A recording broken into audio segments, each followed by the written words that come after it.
Om Shanti. Can we give a grand, heartfelt welcome to Jayanti Ben and Gayatri Ben?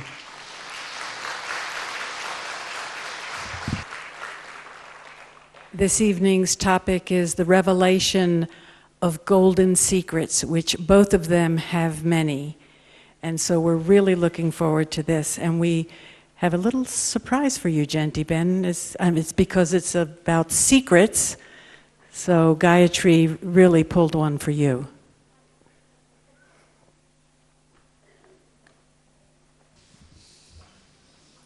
Om Shanti. I think this is the first time I'm interviewing Sister Jayanti. Sister Jayanti, are you nervous? I think I've got too many grey hairs to be nervous. All right, just in case the little black that's left and you're a little bit nervous, don't worry, Auntie's sitting here, so she won't let me say anything. She'll keep you on track. Sister Jayanti, I've known since I was born spiritually. Actually, she's the one who gave me spiritual birth, so she's actually my spiritual mother. And I have more gray hairs than her, so... Sister Jayanti came to Baba. For those of you, I wanted to say this because I know some of the brothers and sisters here are new and may not know this about Sister Jayanti. And since it is to reveal secrets, I thought of starting here. Sister Jayanti came to Baba when she was very young, and she's actually has a blood connection to Brahma Baba. How many of you knew that? Oh, quite a few, but many didn't. Sister Jayanti is Baba's very, very lovely daughter. And we can see from the way he looks at her and the way he treats her and, you know, the way he speaks to her. And if she's not around, he looks for her. So she's very, very special to Baba, to Bap Dada. We all know she's very beautiful, right? And so I'm supposed to introduce her. So her spiritual beauty radiates through her features. So her entire face is beautiful, not because of the physical construct, but because of the spiritual beauty that radiates. I'm wondering why... Sister Jayanti, you cannot talk until I ask you the question. Sister Jayanti is brilliant. And of course, we all know the brilliance radiates from her. In Hindi, they say that if you butter up somebody, you're trying to go somewhere. And this is where I'm trying to go. And Sister Jayanti is very benevolent. How does she show her benevolence? Sister Jayanti, what were you doing just before you came here? Emails. Emails. Sister Jayanti brings benefit to every single person who shows up in her inbox. She has to answer that email. And then when you ask her, well, why do you have to answer every single email? She spends hours answering each one of us who sends her an email. She says because there's a person there at the other end of that email waiting for a response. So when I was thinking of her benevolence, I thought that each one of us is like the chatrak bird, just waiting for that response to come. And no matter what she says, we just swallow it, right? And we become very content. It's not quite like that. Well, for tonight, it's like that, right? So, Sister Jayanti, you surrendered to Baba, I think, at a very young age. What's the secret of your surrender? I fell in love with God. Mm-hmm. It was... firstly, just curiosity, because I'd been seeing the Brahma Kumaris in my life and Murlis popping through the letterbox since I was 8 years old. But it was, and even meeting Brahma Baba, but just as a wonderful human being and no further awareness than that. And then it was in March 1968, I was in Pune at my grandmother's home. And I was beginning to feel that I need to give some food to my intellect. And I then went knocking on Daddy Janki's door April, the first week of April. And the things that Daddy said were so powerful and so beautiful that it inspired me to take Gyan and study. And within a few days, I was then listening to Murlis in the morning and continuing with my course in the afternoon. And the beauty of the knowledge was very, very powerful. But then it was actually this experience of yoga and Amrit Vela. And my first Amrit Velas were in a very beautiful place, a hill station called Mahabaleshwar. And we'd gone there to be with Dadi Prakashmani, Dadi Kumarka. And she'd be conducting Amrit Vela, she'd be reading the Murli. And it was just very, very beautiful. And through that experience, I began to realize that this is the life that I want. And it truly was that feeling that I found God and nothing else matters, and this is all that I want in my life. And when I told my mother, she had a dozen different things that she put to me from the other side. How was I going to manage in India? Because there were no centers outside Bharat. How was I going to do this? How was I going to do that? Many, many questions. And none of them mattered. It just felt as if, I'd be able to deal with whatever was going to come in my way. And I was somewhere up here. I was flying. And I didn't think that any of those practical details had any relevance. And so really it was that experience of just being in love with God. And it's true. The other day we were reading a blessing from Baba. And Baba said, when you're lost in love, there are no obstacles. And it wasn't any effort that I made at that time. It was just Baba pulling me with a lot of love. And there were no obstacles. You just sailed through everything, and it was a very beautiful experience. And today, I have to pay attention to experience that stage. But at that time, it was Baba's gift that experience was just happening. And it wasn't 1 day, 2 days, it was like for a whole stretch of time. And it gave me the motivation and capacity to be able to deal with whatever other people were saying, whatever questions were coming my way. And so it was just very powerful. What would you say is the seed that sustained that love, that commitment to Baba? What was the seed that sustained your love? Because obviously there were no breaks in the many, many years with Baba. I think it was, I would remember Baba's face, Sakar Baba's face. I would remember Avyakt Baba's drishti, and I would remember the very, very beautiful blessings that Baba has continually been giving me. And so as I received all those blessings and all that love, I just had to emerge that, and it would keep me on track. I remembered one of the blessings, a little bit of the blessing that Baba had given you, and I was sitting there, and he said to you, when the hearts are close, what does distance matter? So it is true, it's a lot of love that keeps you so strong and stable. I know throughout your, the initial years of your life and quite into the development of your spiritual life, Rajni Ben, who's your mother, your Laukik mother, played a very important role. And we keep hearing about it from Daddy Janki, and I myself met her, and many of us in this room met her, so we know Rajni Ben very well. And so we know the secret of your relationship with her.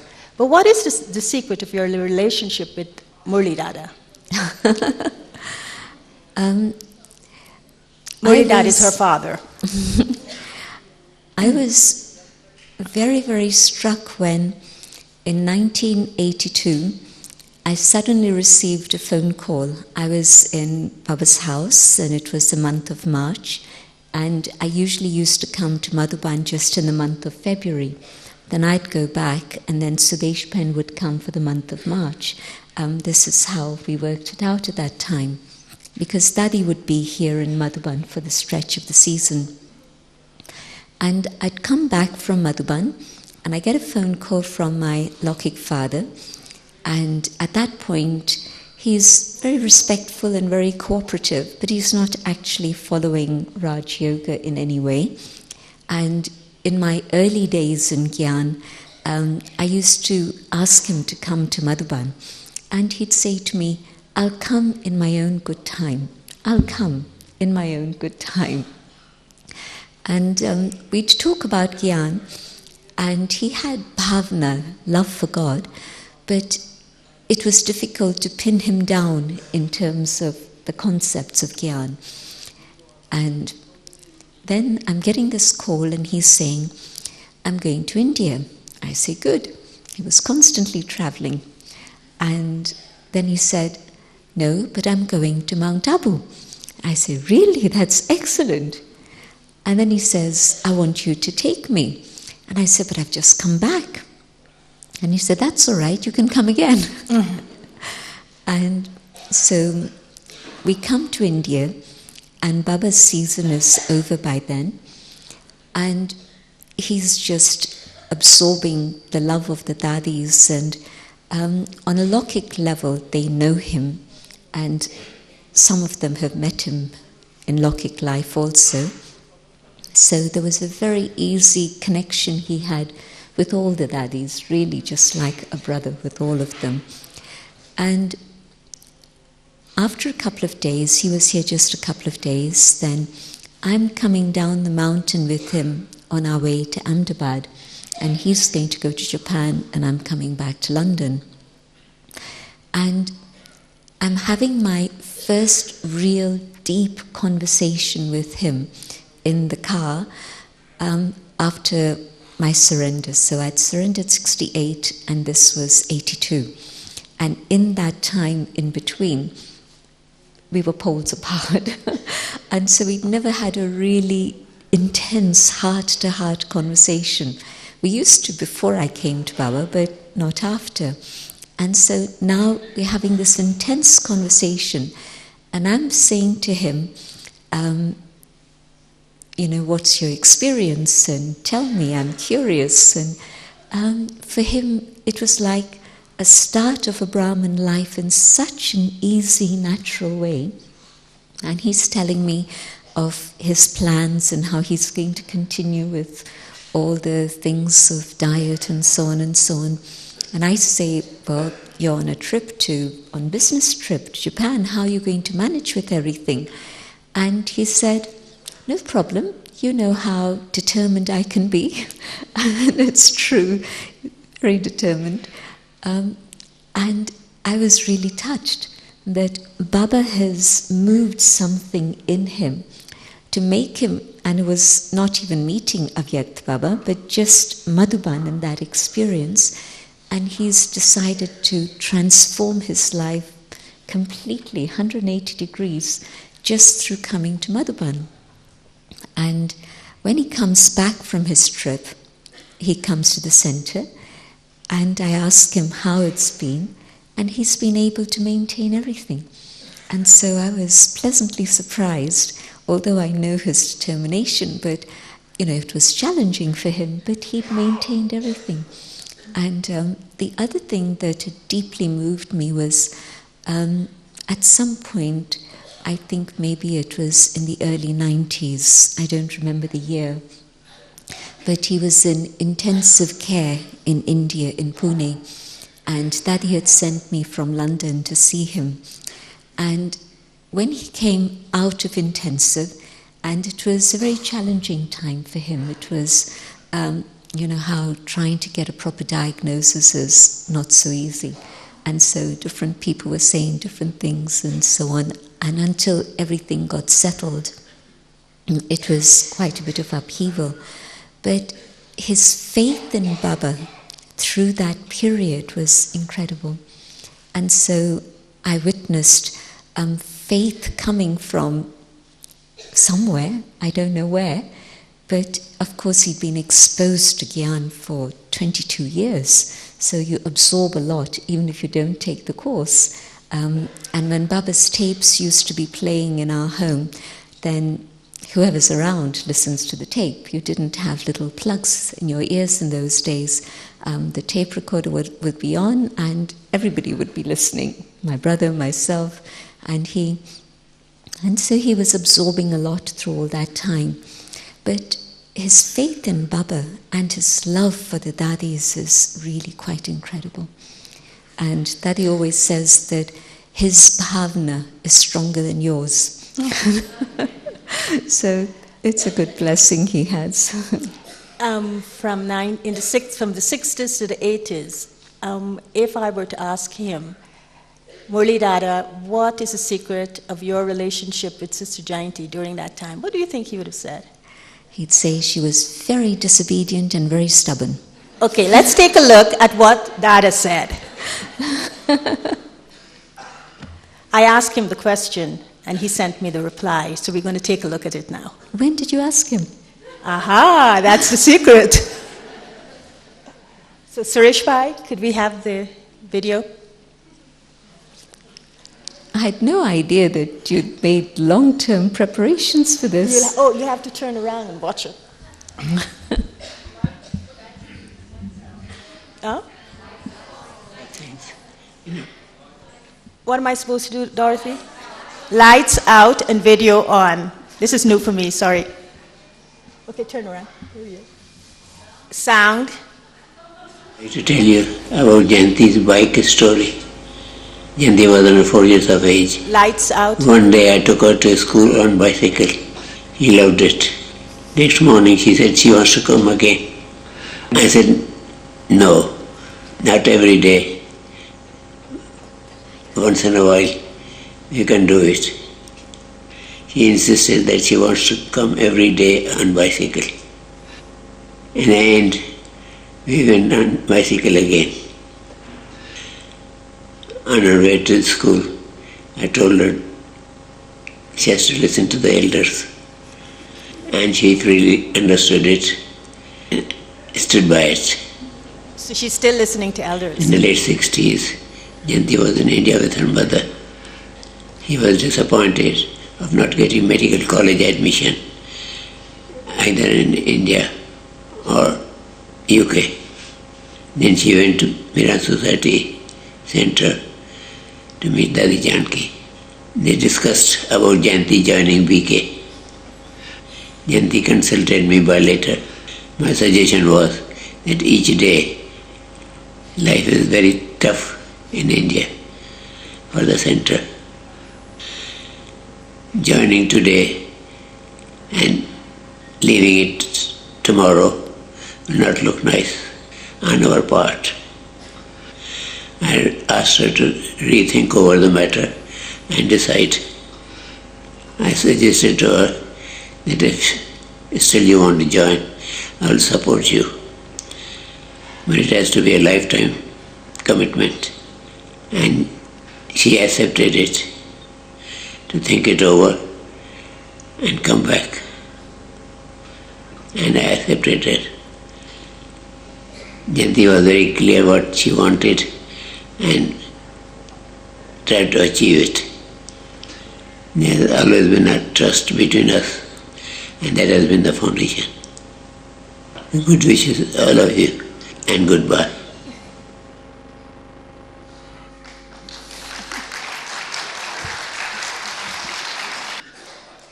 So that was the secret revealed by Dada, which I found very striking actually, because I never knew how he thought about Sister Jayanti coming to Baba and surrendering at such a young age. But what struck me by what he narrated there was he always trusted you. There was a lot of trust, and still is a lot of trust in the relationship. So even though Sister Jayanti said they were poles apart, between the two poles were all these vibrations of trust and love, and he knew what she was doing. And of course, Dada last December, he turned 90. So I sent him a little message saying that he's now heading and we'll celebrate his 100th birthday. So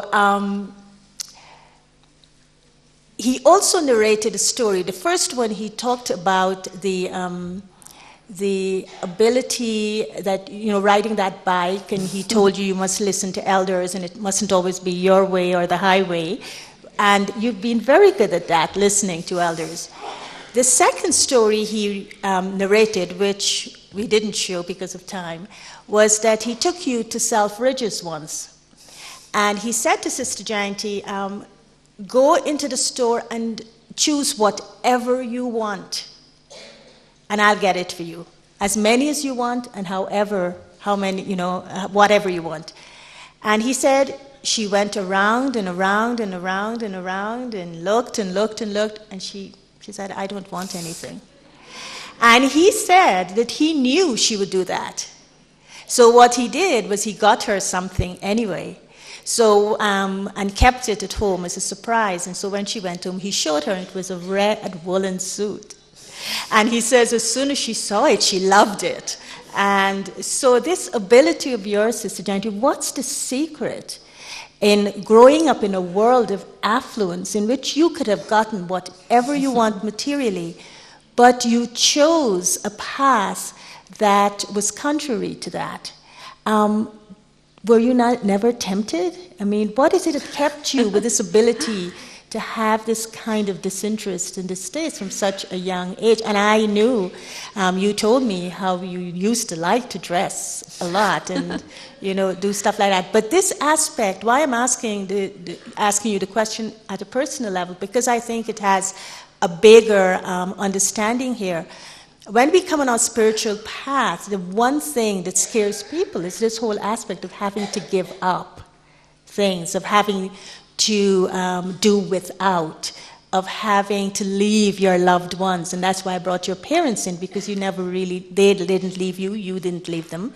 But what is the secret of living a path that is so integrated that it brings a lot of contentment without the fear of not being able to do these things? I don't remember the story of Selfridges, but I do remember that red woolen suit. It looked very nice. And it's true that, take me shopping and I come back empty-handed. Till now, I don't know what to get. There's really nothing. I've got too much I need to give away. And I think that it's because the soul's always felt that I have everything I need. And it's not been an effort to get to that stage. There are other things that I've had to make effort for, but to be disinterested in material possessions, that's been the easiest. And this is why it was really a blessing for me to adopt the white sari. It wasn't a sacrifice, it wasn't renunciation, it was just easy, because I knew that it would make my life much simpler. And today still sisters who travel with me who have to wear their colored clothes and they have to carry all the other stuff, and I just have to take a few saris and that's it. And so it's simplified life a lot for me. And so I liked that. I didn't have to think. You could just pick up a sari and that's it. You don't have to worry about what did I wear last time I went to meet them, and none of that. So I like the simplicity of the life that Baba has given us, and it really frees up my mind for other more valuable, more important things. And I think that desires and acquisitions and accumulation, it's really occupying not just space in the cupboard, but it's occupying space in here. And I've been very concerned about that I want to keep this free. So that's the story there. I also know that you were very protected. Growing up in the Yagya, as a Yagyavat, as a daughter of the Yagya, you actually had the privilege of being very protected. And you had people like Didi in your life. You had Daddy Kumarki in your life. You had Mama. You must have met Mama. Of course, you had Baba. I know Jagdish Bhai was close to you. And so many, many more of the, as Daddy calls them, the ancestor souls. Each one of them must have left a secret with you. And so let's start with Didi. What was the secret that Didi left with you? Because many of you here may not have met Didi, but Didi was one of the foundational pillars of the Yagya. And she was, I call her the one who was the main flame after Brahma Baba to hold this Yagya together. And so what is the secret that Didi left with you that informed your journey?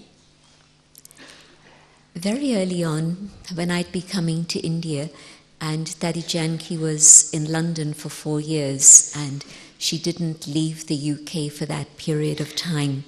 And that was a real sacrifice on Daddy's part, because she knew that if she stayed for a length of time, we'd get the whole visa story sorted out. And so she just continued. And then, according to drama, it was actually Murli Dada's advice that sorted it out with one phone call. And it was very simple, it was very easy. So during that time, I was coming to India generally twice a year even. And this was a special blessing from Baba, because from 1969, in June, when I went back to London, through to 72, 73, something like that, I wasn't able to come to India. And when I came to Madhuban, then meeting Baba in Baba's room, we used to have special meetings in Baba's room in those days sometimes. So meeting Baba in Baba's room, Baba gave me a very, very special blessing, which has been a very practical thing. And Baba said, "You'll come to Madhuban more often than even the teachers in India." And so it just became true that I was coming twice a year usually. And when I'd come, then Daddy Janki would give me messages for Didi. They used to communicate by letters, not so much by phone in those days, but Daddy would write, Didi would write, and then Daddy would give me points that I had to come and tell Didi about, and I would write them down, and I would come and Didi would give me an hour of her time, and I'd sit and share with her the things that Daddy had asked me to tell her and get her responses.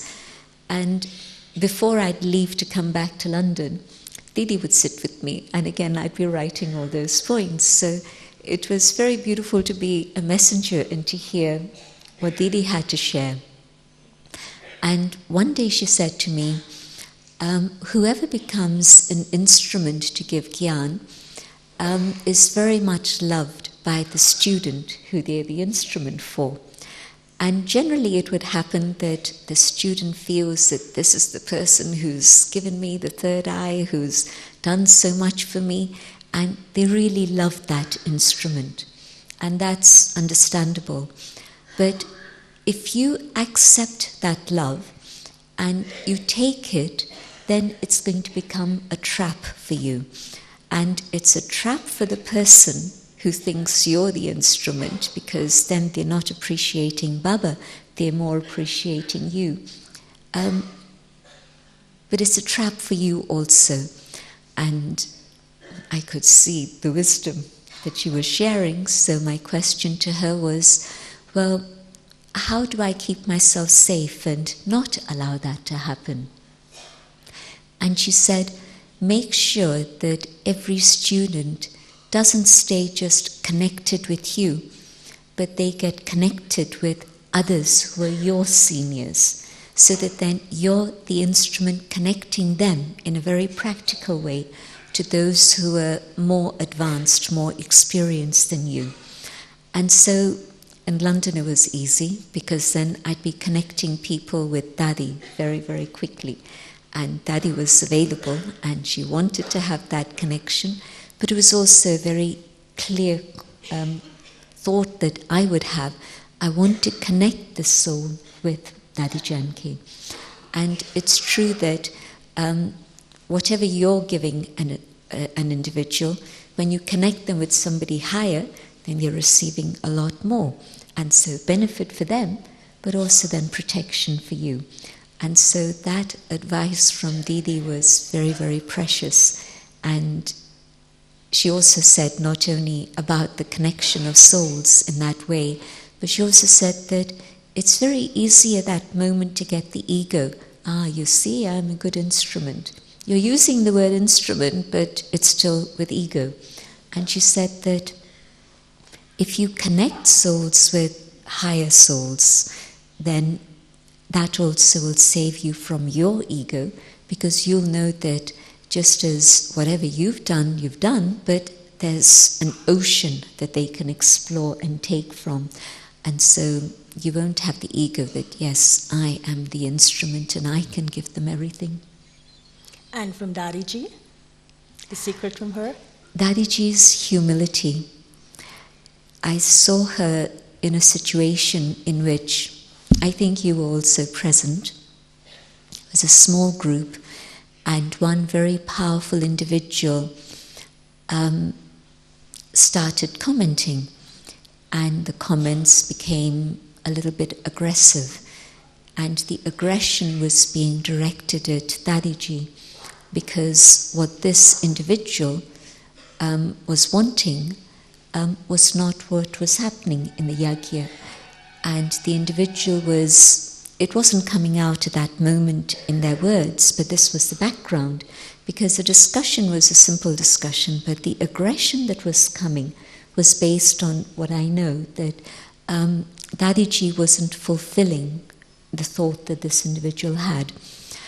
And the aggression was so strong that all of us in the room were feeling not very happy. We were very uncomfortable, but neither could we stop that person, nor could we say anything. It was not appropriate.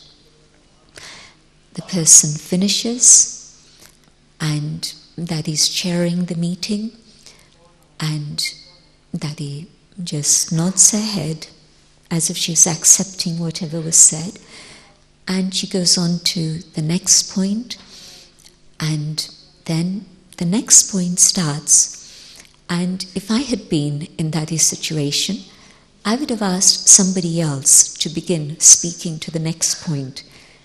What Dadiji did is imprinted in my heart. She turned to the same individual, and here's somebody who's been berating her, and yet she's again handing a ready-made platform to that same individual. She didn't avoid it, and it would have been fine, appropriate to ask somebody else to speak to it.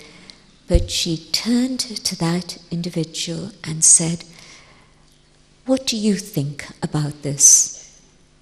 And I think it shook that individual. They were not expecting that Daddy would again give them a platform in that way.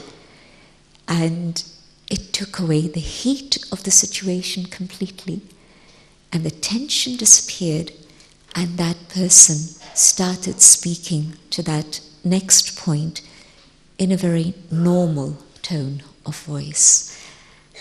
And it was an amazing lesson, because it was a lesson of how if you react to somebody, even if you're right in your reaction and what they've said is completely wrong, but you're just going to add fuel to the fire, and the fire is going to be more difficult to put out. But A, her acceptance, and then B, actually opening the door for that individual. And it's like, pulling the thorn out so that then there's no more pain there. And it was quite amazing to see that. Very, very beautiful. And so Dadiji's humility, but together with that, her dignity, her self-respect. Because if I don't have self-respect and I'm in that situation, I really get crushed. But she maintained her dignity, her self-respect, and she was able to handle it so beautifully.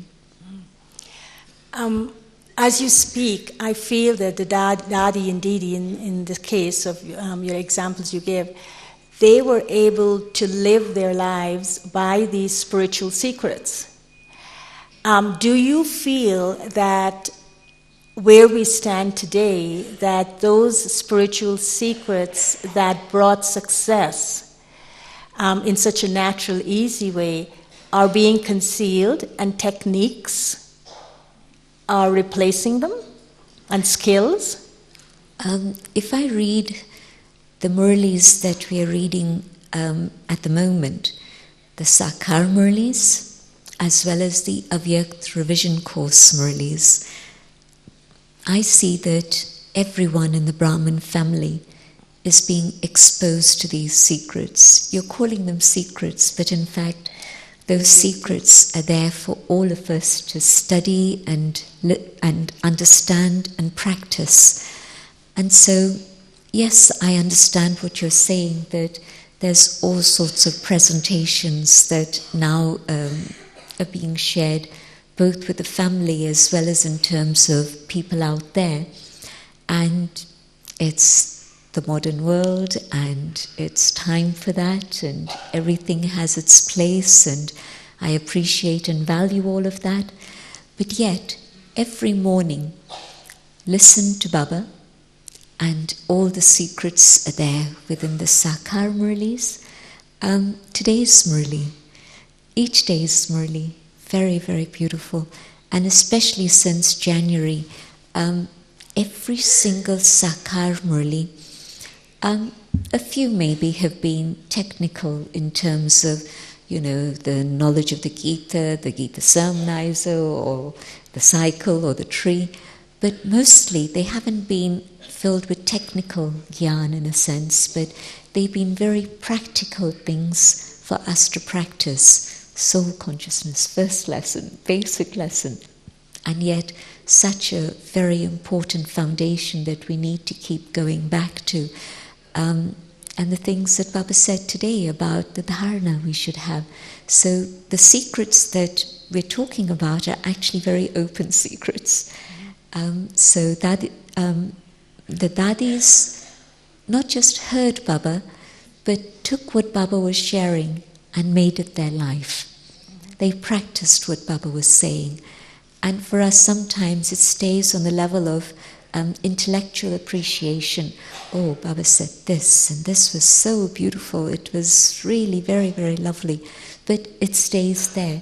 Instead of thinking that it's for me and it's for my life, and from the moment that we start using it for our life, then those secrets are there revealed in our lives. Yes, I was thinking more to the effect that, if you want to know about the soul, you can Google it. And you can find out a lot about the soul. But if you want to know the secret of being soul conscious, you don't Google it. No. Right? So that's a distinction I'm making in terms of techniques and skills. You could learn it from others, but this thing about the secret of being soul conscious is something that's got to be applied based on, as you said, Baba's Murlis. Sister Jayanti, do you think you're successful? Would you say you're a successful person? There's two different things, and one is the inner journey in which you know what it is you're dealing with, and I would say that I'm on the road to success rather than successful. I'm dealing with things, which is why when I share things in my classes, people come up to me and say, I didn't realize that you were going through the same things. But in fact, all of us on the same journey, and the same milestones will come our way. So I'm on the journey. And then in terms of service, so much that's happened.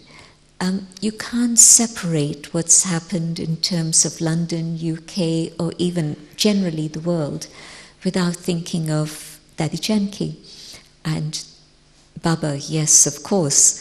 But the amazing service that Dadi has done And so sometimes I feel that I've just had the good fortune to be catching hold of her tail and enjoying her success. So what is the secret of Daddy Janki's success? The ability to connect with Baba, and through the connection with Baba, to know exactly what is needed at this moment, whether it's in terms of meeting an individual. And again, I've been a fly on the wall translating for Daddy for many, many years. A few of us have had that fortune of translating for Daddy, and what we learn from the translation is something that can never be taught just by books. And I've seen, whether it's a person, I remember one person saying to me, part of the family, nothing fantastic, nothing great, but Daddy spent about 45 minutes with them, and they needed it. And afterwards that person said to me, I could never have believed that Daddy would give me this space, this time. And Daddy knew that that's what that soul needed. And she just gave that. And of course, today I think the world has changed and Daddy has 25,000 people to think about. But this was in the days in London. But still, she was quite busy. But Daddy knew what that individual wanted. And then you have people who the world would consider VIPs, and Daddy's meeting them. And Daddy's so natural with them. Daddy's just calling them brother, or my sister. And Daddy's just connecting with Baba in silence, and she knows what it is they need. And I remember Robert Mueller, one of the first officials of the UN, whom we met and was a very good friend. He's passed on now. He was Assistant Secretary General of the UN at that time. And he said to Daddy, whoever else comes to me wants something from me. But when you come to me, I take something from you. And whether it's Prince Charles she's meeting, whether it's the UN Assistant Secretary General she's meeting, she goes with the thought that Baba has something to give to them. She'll never go with the thought that, well, how can this soul be an instrument for service? No. She'll go to give to them as Baba's instrument. And that's a very, very important secret that I think it's worth keeping in mind when we're serving high-profile individuals. It's not what we want from them, but it's what Baba can give to them. And would that be the same secret that would be applied to any form of service, whether it is to money, whether it is to relationships, whether it is to the center flourishing in many different ways? Because there seems to be a drive toward affluency and flourishing. But what is the secret to keep it on the straight and narrow, to keep it within the disciplines, or the pure intention with which it must be used?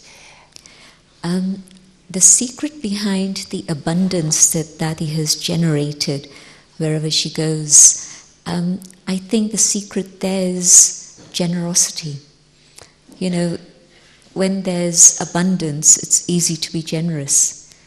But I know Daddy when she had 2 saris, and yet her generosity of spirit was always there. Some of you have heard me share the story of being 8 years old and kids playing in the garden after our classes in the mornings, Baba's classes. And so this is in Pune in 1957. And so we'd be playing in the garden, and we'd have had our lesson and so on. And then sometimes it would become 12 o'clock, and she'd be concerned that we'd been there a couple of hours and we'd be hungry. And I don't think anybody ever said, I'm hungry, but she just thought. And she would take us into the garden. Wasn't the center's garden, it was a neighbor's garden, but she would take us into the little center and the little center would be just about the space of backstage, not even the stage. So it was very little. And she would feed us, and it would be very simple, a bit of chapati, a bit of vegetables, but the secret is that that was her lunch. And she didn't have anything more that she was going to cook afterwards. That was it. What she had was there, and she shared it. And she wouldn't have lunch that day. It's basic, simple. And so her generosity of spirit right from that time on. You came to Baba when we were still in Tennyson Road. We hadn't even yet moved to Baba Bhavan. And it was very simple. But yet she wanted Auntie and you and everyone to come and share everything that was there in Baba's house. And so her generosity has created abundance. And so if there's a secret how to have abundance, just simply be Baba's instrument to share. What I have isn't for me, but it's to give happiness to others. And that will bring whatever resources are needed. I have two other questions, and they're going to be very brief. One is, when I came, and much into many, many years after I became a Brahmin, everybody wanted to be like Sister Jayanti. Sister Jayanti was like, I don't know what, the Princess Diana of the BK world. Everybody wanted to be like Sister Jayanti. And I sometimes wonder, looking back, was that a pressure for you? Because I remember that one of the things I admire most about you is that I never ever picked up you being jealous of someone else. And I gave that as my gift to you for your 60th birthday, that the Sister Jayanti I know, I've never known her to be jealous. How did you cope with everybody wanting to be like Sister Jayanti? I don't think it impacts me and my consciousness in any way, actually, because what I'm doing is thinking about what is it that Baba expects from me. And that's a big enough job for me to fulfill without thinking of anything else.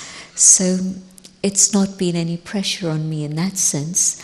One of the things that's been pressure is trying to cope with a daily timetable that is so much packed in. That's been the pressure, but not other people saying but things. But surely others were jealous of you. How did you deal with that? I asked Daddy, and Daddy's answer was very interesting. She said that if there's real humility, then nobody can be jealous of you. But if there's even a little bit of ego, then they're picking up on that, and that's what brings the jealousy. And so when she explained that to me many, many years ago, it was again a very big lesson, just to go deeper inside and appreciate my fortune, but not have ego of my fortune, because my fortune's been huge. And why I've never been jealous of anyone is because I've never had to be jealous. Baba's given me everything without waiting for anything. So opportunities just keep coming, the doors just keep opening. And I'm grateful to Baba, but together with that, the lesson of humility again has been underlined for me. I've saved the best for last, and I've given her the smallest amount of time to answer it in. What is the call of the time for us? What is time signaling us? I'm seeing Avyakt Baba's role changing, and it's not a secret, everybody can see that.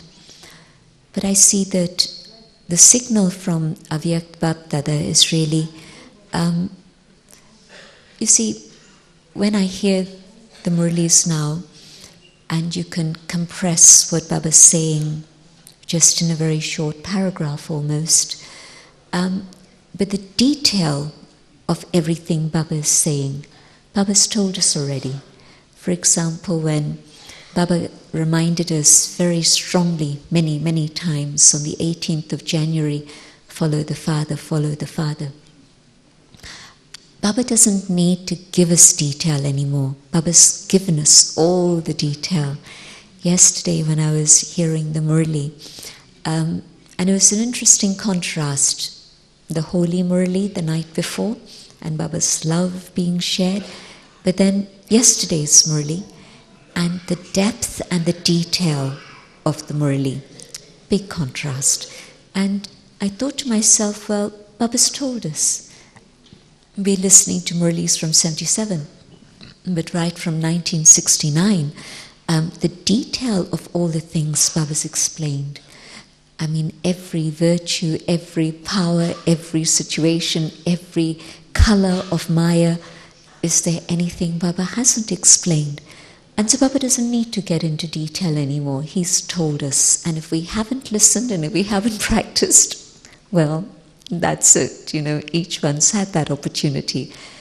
But what Baba wants us to do now is really move beyond just listening and practice and experience what Baba wants us to do through that silence. And so the whole season, every time it's been different. How is Baba going to be this time? And you can't predict. But definitely the signal for me has been, we've had not just the 18 chapters of the Gita in the Sakar Murlis. When Baba became Avyakt, Baba told us that 21st January 1969, Baba said, you've had the 18 chapters of the Gita. And now Baba's going to come to be with you, to support you, to help you, entertain you. Baba's done all of that. We've had so much entertainment from Baba. And so what now? Surely Baba's done everything that Baba can. And now Baba's, I think, wanting us to be pulled into silence. I think it was last season, Baba asked us the question, do you give time for Mansa Seva? And Baba insisted, even if you haven't done anything up until now, at least give 5 minutes of your time every day to Mansa Seva. And I have to admit, I don't do that every day. Sometimes I remember, sometimes I don't. And so all the things Baba's told us, when we're going to do them, but especially this thing about Mansa Seva, I think that's the call of the time. And it was a very interesting question that was asked by somebody who's a guest who had come to Call of Time. Maybe about 8 years ago, we'd taken up the subject about Mansa Seva. And the guests wanted to keep this term Mansa Seva. They didn't want the English translation because the Mansa Seva idea puts across 2 things. That it's service of the mind, serving my mind, and then service through the mind. And a guest had asked Daddy the question, what are the qualifications of a mind that's able to serve? Because in order to do any task, you need to be qualified. And so if I'm going to use my mind to be able to serve, what qualifications do I need to have? And I'm sure you remember the scene also. And I think that's the lesson we're still learning. What is it to make my mind qualified to be able to use my mind to serve? That really is the call of the time. Thank you, Sister Jayanti. It was wonderful, and I had cued her that I would ask her a few other questions, and then the reaction I got, they were very heavy. So I decided to just talk to her about her personal life, and so she could reveal to us the secrets of how, and I think she did a lot of that, of how she was able to sustain a path that is so straight and so narrow and requires so much of attention with such dignity and such grace. And I, on behalf of all of you, would like to thank you for really being so candid on some of the answers and so honest. And I was very privileged to bring in Dada, Murli Dada, to be part of this. Well, I think you did a lot of preparation. I had no idea, so thank you. Thank you both.